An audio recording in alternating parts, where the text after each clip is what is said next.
Assalamualaikum Pak Ustadz. Waalaikumsalam warahmatullahi wabarakatuh. Kabar baik ya Pak Ustadz Ya, ya? alhamdulillah baik.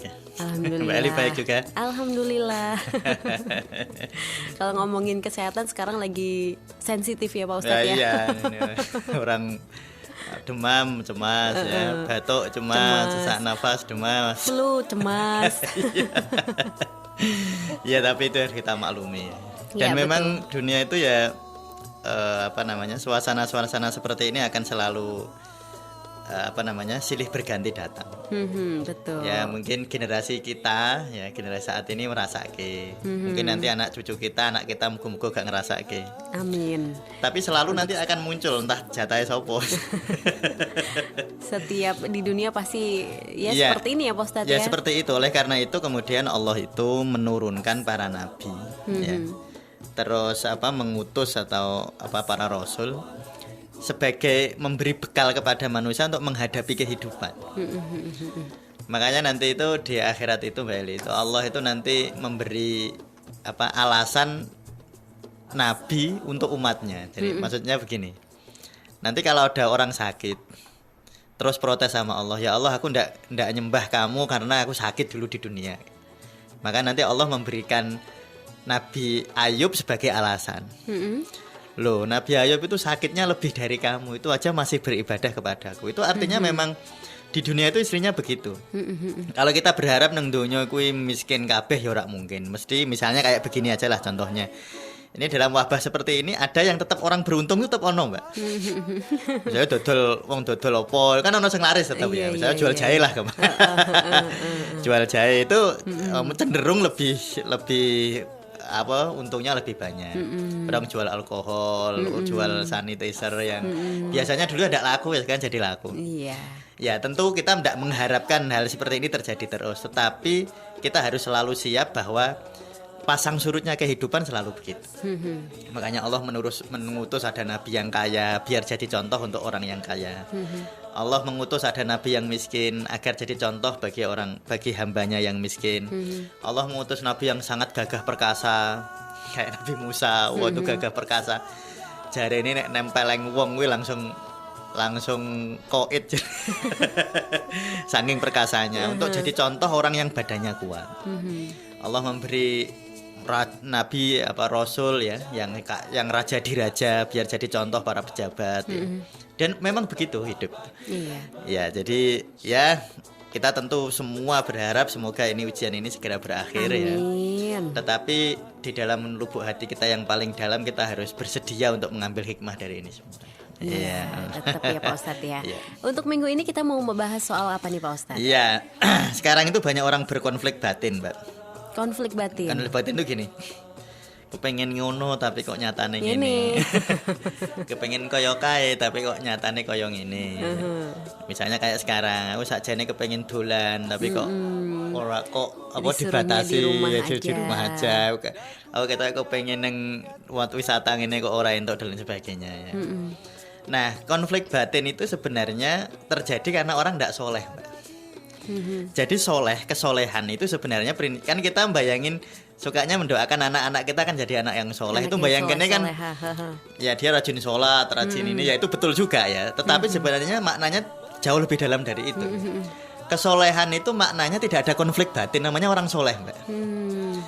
Jadi kesolehan itu ada kesolehan internal, ada kesolehan eksternal. Kesolehan eksternal itu ya misalnya Mbak Eli ngasih saya makanan misalnya, itu kesolehan eksternal. Oke. Jadi kalau Mbak Eli ngasih saya makanan, akhirnya Mbak Eli dengan saya konfliknya hilang. Misalnya awalnya saya Mbak Eli kok pelit banget misalnya, terus saya dikasih makanan, konflik batin saya hilang. Oh ternyata jadi lebih dekat. Mbak Eli jadi lebih dekat dengan saya. Jadi konfliknya hilang, namanya soleh. Jadi soleh itu sebenarnya hilangnya konflik, itu namanya soleh. Oke. Atau kalau bahasa sederhananya, kalau di kamus-kamus bahasa Arab, soleh itu artinya damai. Damai. Ya, jadi orang yang damai itu orang yang soleh. Nah, cuma wujudnya bisa eksternal, ya seperti tadi. Kalau dalam agama kemudian diekspresikan atau disyariatkan dalam bentuk zakat. Kan rukun Islam itu kan ada 5. Betul. Syahadat itu hubungan kita dengan Allah. Sholat hubungan kita dengan Allah. Puasa hubungan kita dengan Allah. Haji hubungan kita dengan Allah, ada 1. yang hubungan kita dengan manusia zakat. Karena zakat itu nek ora ono sing zakate ora ono, ora iso. Iya benar. Artinya zakat itu adalah kesolehan tapi eksternal. Tapi sholat ya, apa namanya, bersyahadat itu kesolehan yang internal, yang untuk diri. Nah, jadi kalau anak soleh kita mendoakan anak kita, wah, kan semuanya begitu ya. Angger duwe anak mesti ndongane semoga-moga anak dadi anak sing soleh. Engko nek ulang tahun ya wis dongane ngono ya. Moga dadi anak yang soleh. Jadi anak yang soleh adalah anak yang tidak berkonflik sebenarnya. Tidak berkonflik dengan dunia eksternalnya ya, dengan cara berbuat baik itu. Tersenyum ketemu orang, ramah tamah ketemu orang, namanya kesolehan eksternal. Tapi ada kesolehan yang internal. Nah, ini yang malah orang banyak yang tidak tahu itu. Orang itu biasanya ya, dia mungkin baik sama orang tapi dia tidak baik sama diri. Jadi dia itu malah sering ngempet gitu. Jadi karena dia saking kepengennya dilihat orang baik, justru dia berusaha tampak baik Di depan padahal orang. di depan orang padahal hatinya enggak. Nah, ini nanti akan menimbulkan konflik batin yang justru sebenarnya buruk bagi dirinya. Nah, jadi nanti ini Sayyidina Ali karamallahu wajhah. Sayyidina Ali itu mantunya Rasulullah. Ya, jadi kalau orang menjulikinya Al-Murtado. Maka sekarang itu banyak ada sholawat, Mbak, sholawat yang viral lagi sekarang itu. Ijazah dari Kiai Haji Hasyim Asy'ari, pendiri Nahdlatul Ulama itu. Di dalam wabah seperti ini kita berdoa atas kemuliaan 5 orang katanya. 5 orang. 1 Al-Mustafa itu Kanjeng Rasul Muhammad sallallahu alaihi wasallam. Kedua Al-Murtado. Al-Murtado itu Sayyidina Ali. Yang wabnahuma ya. Dan 2 anaknya. Jadi Hasan dan Husain maksudnya. Oh, oke. Kemudian wal Fatimah. Wa Fatimah yaitu Sayyidatina Fatimah. Jadi inilah ahlul bait Rasulullah, Sayyidina Ali, Hasan Husain dan Fatimah. Fatimah. Ya semoga ini jadi dari sholawat itu kita minta keberkahan atas kemuliaan 5 orang ini, semoga wabah yang menyakitkan ini segera berakhir. Nah, sekarang lagi viral itu sholawat bacaan indah seperti itu sekarang sedang viral itu. Nah, Sayyidina Ali itu menasihati kita ternyata ya. Nah, ini saya baca dari kitab Mukhtarol dari kitab Nashaikhul Ibad, Mbak. Namanya kitab Nashaikhul Ibad. Sayyidina Ali itu menasihati laula khamsu khisalin, seandainya tidak ada 5 hal. Lasoron nasu kulluhum solihin, maka semua orang akan jadi soleh. Jadi rupanya ada 5 hal yang menjadi tabir kesolehan kita. Makanya ini saya sebut 5 tabir kesalehan. Seandainya ini 5 ini tidak ada, semua orang itu soleh. Semua orang itu damai dan mendamaikan. Jadi kalau soleh itu eksternal, berarti dia mendamaikan dirinya dengan lingkungan eksternal. Contohnya kita damai dengan problem hidup kita misalnya. Kan ada istilah gini ya, Mbak Eli tentu pernah dengar, kalau orang kena sakit kanker, maka harus berdamai dengan sakitnya. Nah, berdamai itu jangan dimaknai putus asa, keliru besar, Mbak. Berdamai itu menerima realitas yang sedang terjadi, agar kita berdaya untuk menyelesaikan. Karena orang kalau tidak mau menerima apa yang sedang terjadi itu dia tidak punya daya. Misalnya ada orang misalnya yang sewu ya kena sakit, dia tidak menerima sakitnya. Aku padahal wis resikan kok loro, padahal manganku jare bergizi, wis bergizi jare dikongkon bergizi, wis bergizi gak iso loro, padahal aku iku wis cuci tangan wis loro dan sebagainya.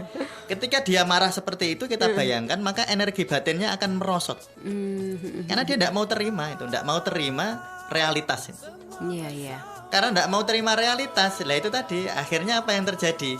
Daya yang ada di dalam dirinya, daya batinnya akan merosot. Daya fisiknya juga merosot. Coba orang itu kalau ngeluh terus itu loh, Mbak. Orang kalau ngeluh terus kan gak semangat tuh ya. Bener, malah jadi makin stres Iya. ya Pak Ustadz ya. Makanya kemudian dalam bahasa agama itu ada istilah tawakal, berpasrah. Atau dalam pengertian menerima apa yang sedang dijatai Allah itu. Dijalani sekarang. Dijalani sekarang ini. Yang besok-besok kita ikhtiari. Yang kita terima yang sekarang ini. Yang besok-besok urung ngono kok diterima. Jadi nerimo ing pandum kalau dalam bahasa orang Jawa itu artinya adalah menerima realitas yang sedang terjadi. Nah, sehingga kalau orang menerima itu dia jadi ini, jadi damai hidupnya. Damai dan mendamaikan. Nah, ada 5 hal nanti kita bahas satu-satu. Sehingga kok orang ngerasa damai itu sebabnya apa? Nggak bisa damai sama diri sendiri. Dan nggak bisa damai sama orang juga sebenarnya ya. Tetapi nanti lebih cenderung saya gini. Karena sebenarnya orang itu ya, perilaku itu sebenarnya adalah wujud dari ekspresi dari keadaan batin, Mbak. Jadi kalau Mbak Eli misalnya, kok ada orang marah sama Mbak Eli, itu Mbak Eli harus kasihan sama dia. Kenapa begitu? Karena sebenarnya orang marah itu menunjukkan bahwa dia tidak bahagia sebenarnya hidupnya. Musake loh gue. Dia tidak bahagia sehingga dia mengekspresikan ketidakbahagiaannya dengan kemarahan. Oke. Jadi kalau Mbak Eli dihina orang misalnya, oh Eli ngomongin gini, itu Mbak Eli harusnya kasihan sama dia itu. Kalau Mbak Eli tahu hakikatnya. Karena orang menghina orang itu isinya hatinya yang menukui, Mbak. Iya. Itu sebenarnya ya kalau teh saya tuang ya metune teh. Ya, kalau banyu putih saya tuang ya metune banyu putih. Kalau orang di dalam hatinya kebencian, kemarahan, iri dengki nek dituang ya ngono kuwi Mbak isine, ngelek-ngelek wong. Iya benar. Ada 5 tabir ya atau penghalang sehingga orang itu tidak soleh itu. Karena ini nasihat dari Sayyidina Ali ya. Jadi laulahum suhisolin lasoron nasu kulluhum solehin. Yang pertama Mbak Eli, al-qanaatu bil jahli. Wis merasa cukup padahal dekne iki bodho gitu. Maksudnya ndak mau cari ilmu. Ndak mau tahu. Iya. Misalnya kalau kita konversikan dengan problem sekarang ini. Ya banyak yang ndak mau tahu kan ya banyak ya. Misalnya ada problem seperti ini ya. Nah, istilahnya ada pandemi. Ini banyak orang ndak mau tahu. Iya benar. Nah, itu namanya dia al-qanaatu bil jahli. Jadi merasa cukup dengan kebodohannya. Ya mau tadi dia ini ndak ngerti tapi ndak mau cari tahu. Tapi ini harus dosisnya tepat, Mbak. Terlalu cari tahu nanti juga repot sebenarnya. Makanya saya itu gini, informasi itu kayak makanan, Mbak Eli. Kesedihan nengke kelaparan, kakek nunggu keracunan. Kekenyangan. Iya, kenyangan dan keracunan. Susah tidur Pak Ustadz ya. Nah, iya, saya hari Jumat Senin itu menangani pasien depresi gara-gara corona 6 orang, Mbak. Itu depresi gara-gara mikirin corona. Gara-gara corona, takut kena corona. Ya, ini lebih berhubungan langsung dengan penyakitnya ya. Tapi saya duga depresi sudah banyak, bukan karena coronanya tapi efek dari corona. Ya, mungkin nanti 2-3 bulan lagi akan tampak ada ledakan orang depresi tampaknya nanti. Ya, jadi yang pertama adalah orang tidak mau cari informasi, al-qanaatu bil jahli. Merasa cukup di dalam kebodohannya. Ya tentu ini misalnya, ini contoh. Ya tentu kita sangat mudah memahami hal ini ya. Kalau orang itu tidak tahu, dia akan mudah salah paham. Iya betul. Misalnya gini, ini kan ada istilah physical distancing. Nah, saya ketemu sama orang gitu, diajak salaman saya tidak mau gitu. Padahal niat itu kan apa? Niat saya bagus karena untuk menjaga kedamaiannya agar nanti dia takut ketularan. Tapi ternyata dia kan tidak tahu, salah paham. Jadi ketidaktahuan itu bisa menimbulkan salah paham. Tetapi sekali lagi terlalu tahu membahayakan juga nanti. Karena nanti kalau terlalu tahu cemasnya luar biasa. Jadi depresi itu Pak Ustadz ya. Depresi, yang banyak depresi nanti yang banyak. Makanya nanti yang kelima Mbak Eli nanti. Oke. Nah, nanti ada ini. Jadi kebalikan dari yang pertama nanti itu. Nah, jadi yang pertama ya, carilah informasi yang memadai. Taunya kita informasi itu dosisnya tepat itu gimana sih gitu. Kan dosisnya harus tepat ya. Kalau informasi itu menimbulkan kewaspadaan itu tepat, Mbak. Tapi kalau informasi menimbulkan kepanikan, overdosis, Mbak. Iya. Nah, orang sering nanya, di grup-grup banyak nanya ke saya. Lah panik sama waspada itu bedanya apa? Ini kan orang kan ya selalu yang selalu kita dengarkan itu ya dari manapun Yang penting waspada, jangan panik. Tetapi dalam praktek di masyarakat itu susah loh. Wong waspada itu Pasti panik Pak Ustadz. sebenarnya gini, ini kalau bahasanya gini. Waspada itu yang bekerja pikiran, rohani juga bekerja, Mbak. Itu namanya waspada. Dia tahu bahwa oh, cara menghindari penyakit tuh kayak gini. Dia tahu, pikirannya tahu, dan dia lakukan. Karena ada logika-logika pikiran. Tetapi rohaninya menyadari bahwa segala sesuatu memang atas kehendak Allah saja. Sehingga dia itu berikhtiar tapi damai juga, Mbak. Yang bikin panik itu gini. Pikirannya bekerja tapi rohaninya nganggur. Cuma mikir aja Iya, Pak cuma Ustadz mikir ya. saja tetapi enggak ada rohaninya, enggak bekerja. Enggak ada gerakan rohaninya. Sehingga orang itu jadi panik. Iya, Panik itu muncul selalu karena pikiran. Jadi pikiran itu selalu bekerja, Mbak. Entah orang panik, entah waspada, itu kan selalu bekerja pikirannya ya. Kalau yang beda kayak gini, ono sing rohaninya jalan bekerja, ada yang tidak. Kalau rohaninya tidak bekerja, jadinya panik. Tapi kalau rohaninya bekerja, maka ini yang akan menetralkan kepanikannya. Oke. Ya karena kalau orang ini rohaninya tidak karena begini loh. Dunia itu kan selalu, saya ulang kayak gini ya. Sebab tunggal itu hampir tidak ada. Ini contohnya saja, misalnya apakah orang yang sangat menjaga physical distancing pasti tidak tertular? Itu kan juga tidak. Iya. Tetapi apakah orang yang tidak melakukan apa-apa pasti tertular juga enggak? Tetapi itu jangan dimaknai bahwa terus gak melakukan apa-apa, itu nanti keliru. Orang itu harus berikhtiar, pikirannya berikhtiar, fisiknya berikhtiar, tetapi batin itu harus sadar bahwa ikhtiar iki yang ngono kuwi gitu ya. Kadang-kadang ngasil, kadang-kadang ora gitu. Kita tentu tidak usah nuduh misalnya sekarang ya. Kalau tadi juru bicaranya ngendikan bahwa ini 1000 sekian 700 sekian ya. Ya apakah semuanya itu orang yang tidak melakukan ini kan juga tidak sebenarnya. Jadi kita nuduh itu mesti wong kuwi iki manu kuwi nyepelekke ya, belum tentu mesake juga yang sakit. Jadi lakukan ikhtiar sebisa kita. Tetapi kita harus sadar bahwa sebab belum tentu menimbulkan akibat. Iya. Nah, itu nanti yang harus kita pahami betul, karena kalau enggak nanti kita itu orang itu kalau ngandalin ininya, Mbak, ngandalin hal-hal yang bersifat materi itu gejeglong. Misalnya nek aku sugih mesti bahagia. Walah ya wis buktine wis pirang-pirang wong sugih gak bahagia itu ya banyak gitu. Misalnya yang saya sering ulang-ulang, nanti aku kalau menikah sama dia pasti bahagia, ya enggak juga itu. Itu kalau kita itu berpatokan sama materi selalu begitu. Nah, oleh karena materi itu bisa dianalisa oleh pikiran, bekerjalah. Pikiran kita harus bekerja.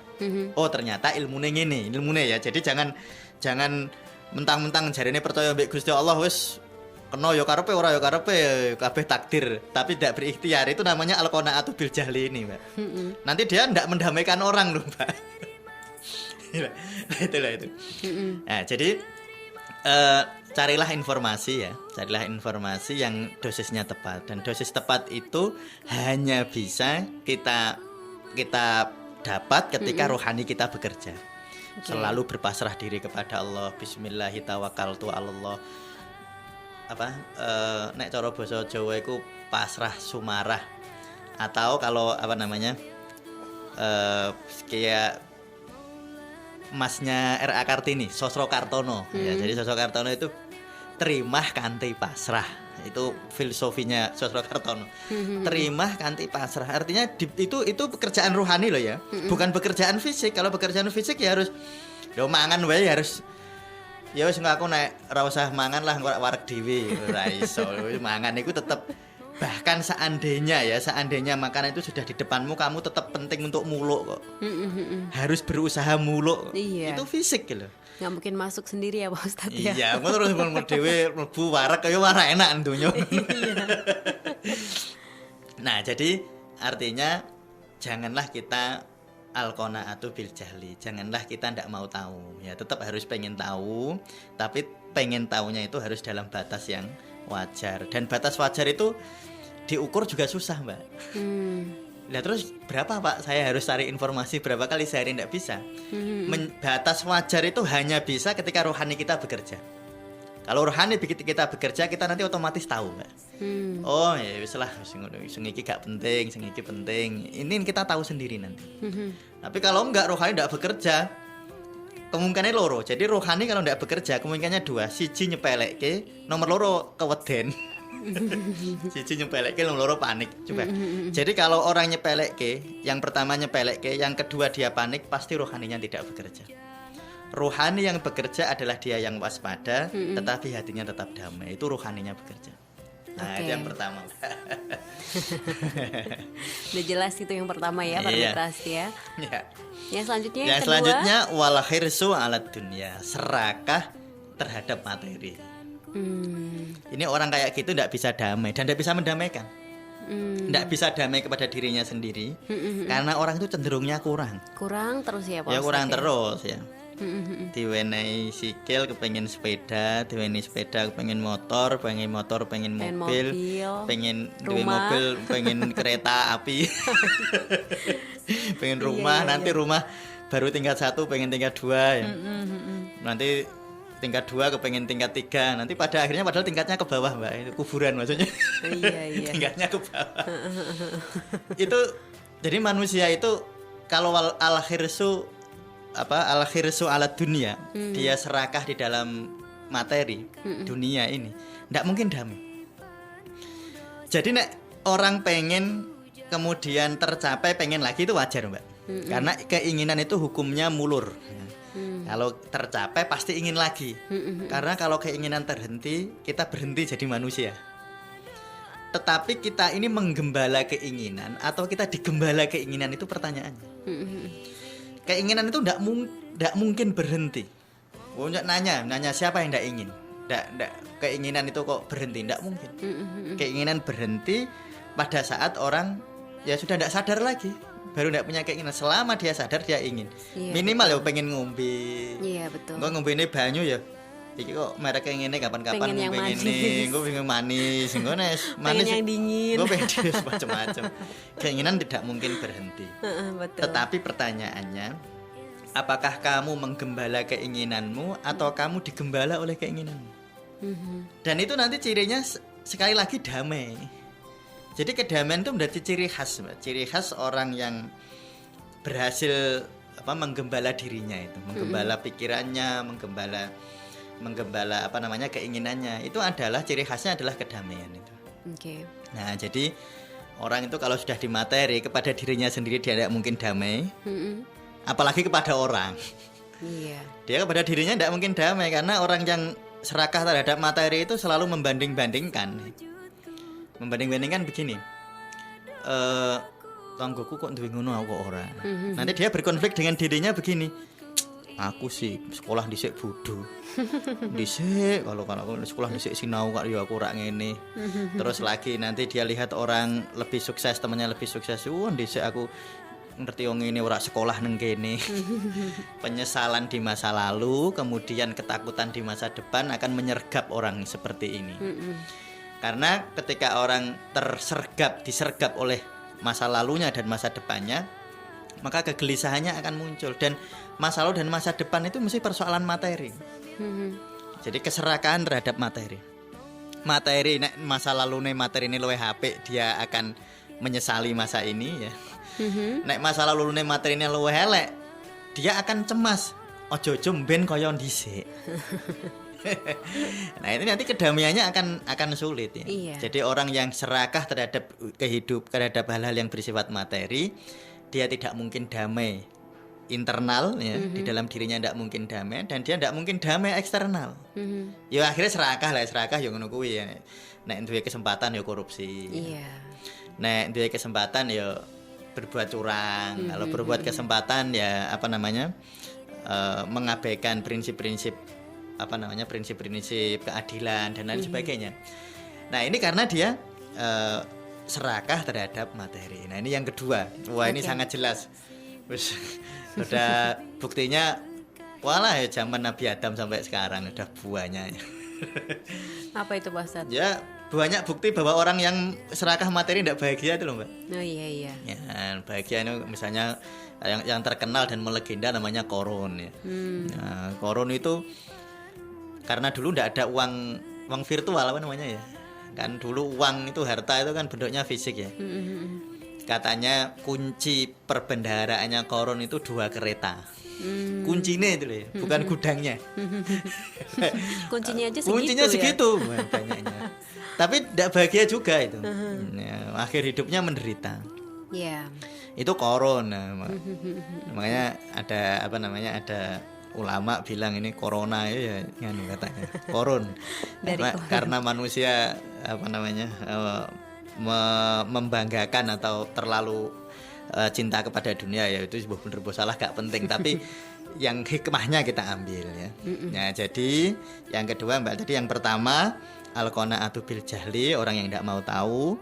Yang kedua wal khirsu arad dunia, dia serakah terhadap kehidupan dunia.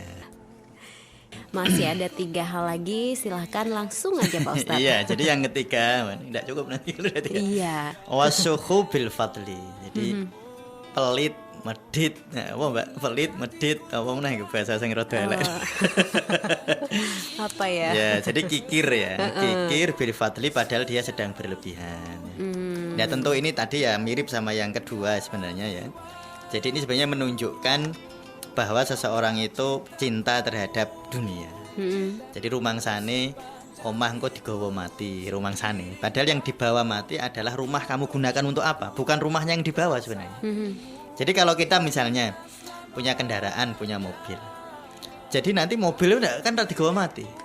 Yang dibawa mati adalah mobilmu, kamu pakai untuk apa? Iya, iya. Kalau orang punya mobil kemudian digunakan untuk beribadah, digunakan untuk hal-hal yang tidak bertentangan dengan apa prinsip-prinsip moralitas ya. Ya tentu itu nanti jadi bekal gitu. Jadi yang jadi bekal itu bukan materinya. Makanya kalau orang gandoli materinya keliru. Orang punya materi itu kan penting karena orang beribadah itu kan ada ibadah yang membutuhkan materi. Zakat ya mesti harus ono nisope, harus ada ukurannya gitu.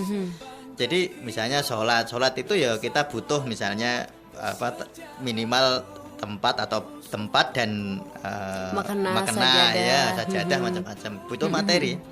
Tetapi jangan terjebak di dalam materi, karena yang kita bawa bukan materinya. Yang kita bawa adalah materi itu kamu gunakan untuk apa. Dan makanya yang disebut orang celaka itu orang yang materi itu hanya dihitung-hitungnya. Ya.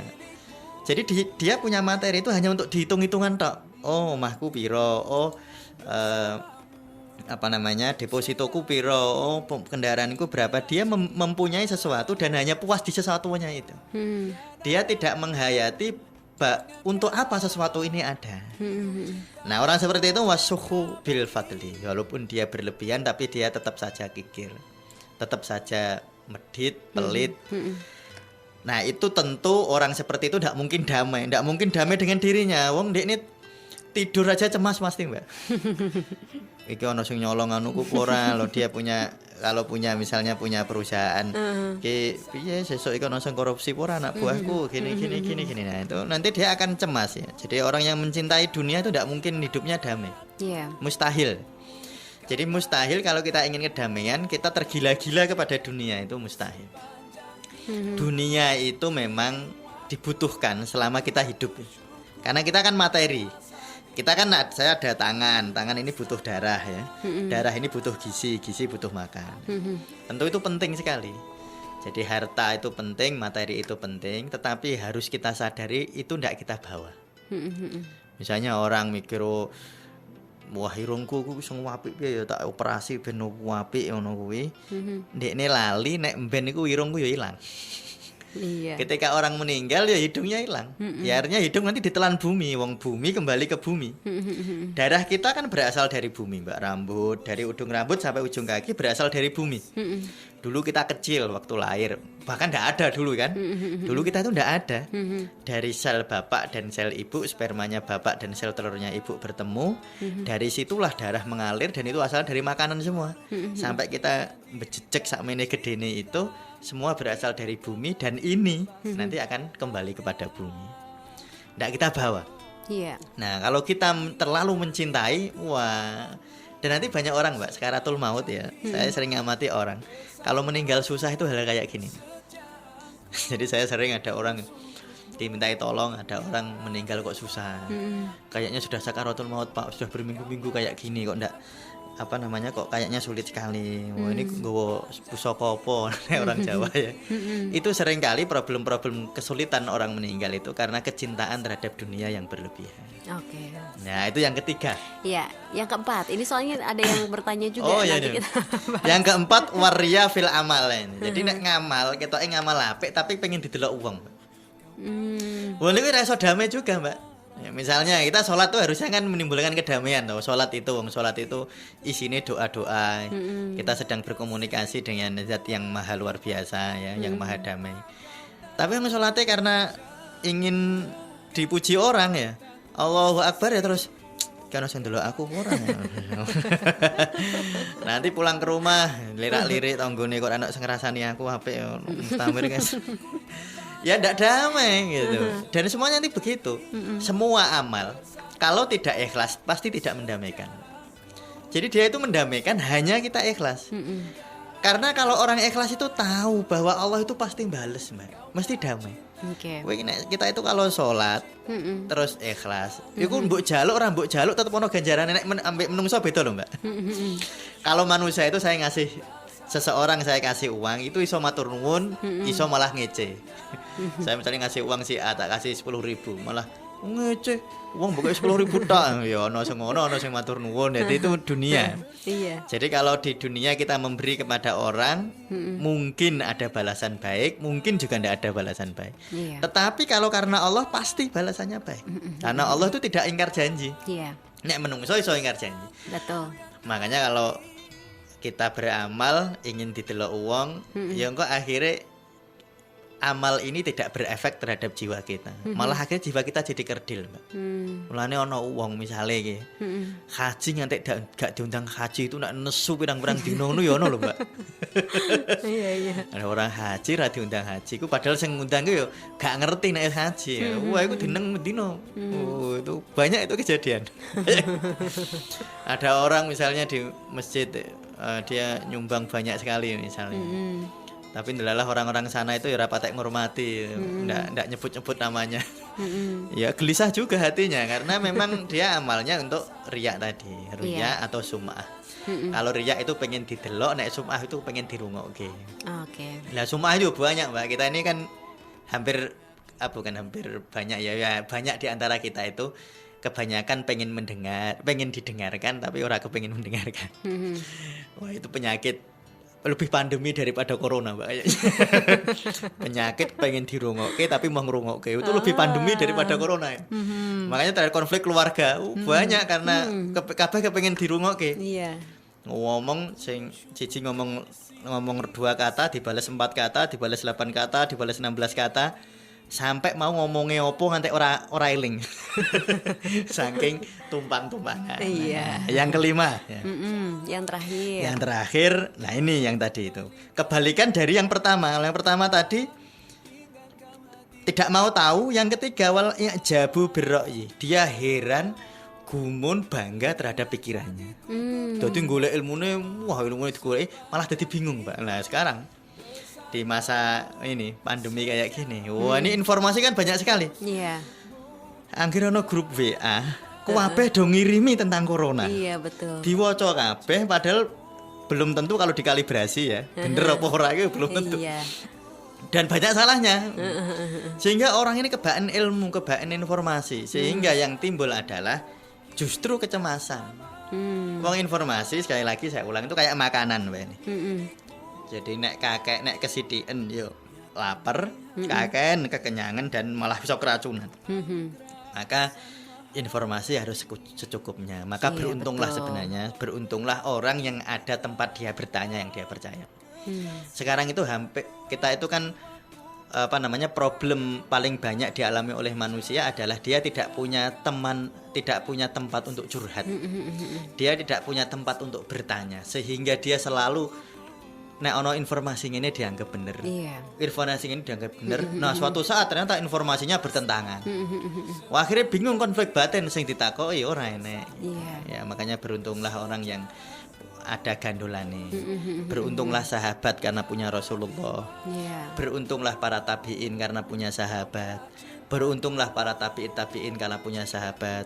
Beruntunglah para ulama yang punya guru-guru, ulama-ulama. Beruntunglah para santri yang punya guru, itu beruntung karena ada tempat bertanya. Oke. Ya, kalau tidak ada tempat bertanya, masya Allah. Bingung ya Pak Ustadz Iya, ya. itu Mbak Eli. Wah, itu 5 hal tadi itu. Itu 5 hal tabir kesalehan ya para mitra Iya. setia udah disampaikan. Ini ada yang gabung lewat fanpage Pak Ustadz. Katanya kalau ada orang ibadahnya taat Pak Ustadz, tapi nggak mau nyapa tetangga, itu gimana? Terus dia ini orangnya sok kaya, sok cantik, sok soleh, karena udah bayi, udah bisa naik haji dalam usianya yang masih muda. Sehingga dia males nyapa tetangganya gitu Pak Ustadz. Apakah itu bisa dikategorikan orang solih Pak Ustadz? Nasihat saya begini ya, terus ora usah ngurusi uang. Ndak, gini. Kita ini sering terpancing begini Mbak Eli. Kita itu sering terpancing menilai orang. Ada orang jengkeli. Jadi orang mancing kita itu terpancing karena ada yang jengkeli kan, jengkeli atau nyenengke. Kalau kita terpancing kemudian menilai orang lain, itu yang dikhawatirkan apa? Yang dikhawatir kita lupa melihat diri. Oke. Jadi nasihat saya kalau seperti ini tuh, wis gak usah digatekke. Karena apa? Kenapa begini? Satu yang sangat penting adalah kita perlu menjaga kedamaian hati kita. Kalau kedamaian hatimu dipengaruhi oleh perilaku orang lain, itu penjajahan paling luar biasa ya kayak gitu, Mbak. Orang itu terjajah pada saat dia menyerahkan kebahagiaannya terhadap perilaku orang. Kalau ada orang begini dia langsung kecewa. Ada orang apa namanya? Misalnya kita ini punyanya mobil. Mobilnya misalnya keluaran 2000. Tonggone duwe mobil keluarannya 2000 keluaran terbaru. Kemudian dia sedih. Wih, kan itu terjajah, Mbak. Jadi kebahagiaan kita dipengaruhi oleh orang lain. Jadi nasihat saya ini bagi saya, bagi Mbak Eli, bagi semuanya pendengar ya. Kalau ada orang dengan dinamika seperti tadi, sok pinter, sok sugih, sok ngene, wis ning bareke sak karepe aja. Kalau jenengan mampu, jenengan doakan. Kalau jenengan ndak mampu wis ditoke wae. Dan itu ndak penting sebenarnya, ndak penting bagi kita loh. Oke. Orang itu misalnya dekne sugih ya sugih dhewe, dekne dia mau pamer ya itu resikonya dia sendiri. Dia ndak soleh itu resikonya dia. Ini kan ya kalau ditanya soleh apa enggak, orang itu ya ndak soleh lah gitu. Enggak soleh. Ya ndak soleh, tapi kan ndak penting sebenarnya. Iya. Buat diri kita menilai orang lain soleh dan ndak soleh itu ndak penting. Saya selalu mengajak karena ini rumus Al-Qur'an. Ya rumus Al-Qur'an ini bukan rumusan saya. Innallaha la yughayyiru ma biqaumin hatta yughayyiru ma bi anfusihim. Perubahan yang terjadi dalam diri kita, Mbak.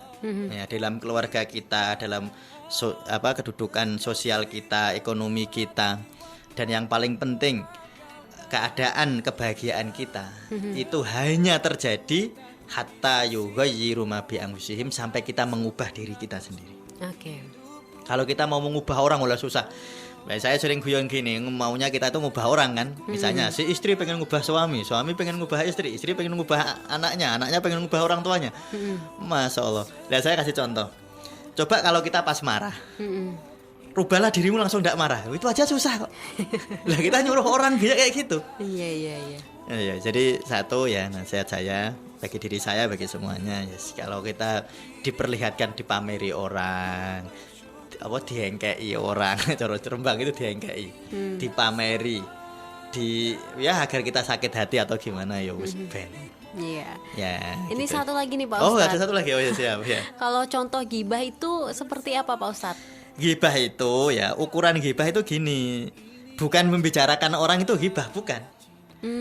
Gibah itu biasanya kan jangan gibahin orang gitu ya. Jangan gibah ngomongin itu orang. kita membicarakan orang dengan tujuan menjatuhkan dia, namanya gibah.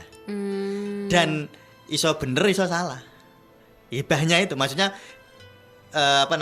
gibahnya atau dirasani itu rasanya bener. Misalnya ada orang dia misalnya pernah mencuri dan pernah mencuri bener. Nah, itu loh si A itu dhisik iki nyolongan ngene.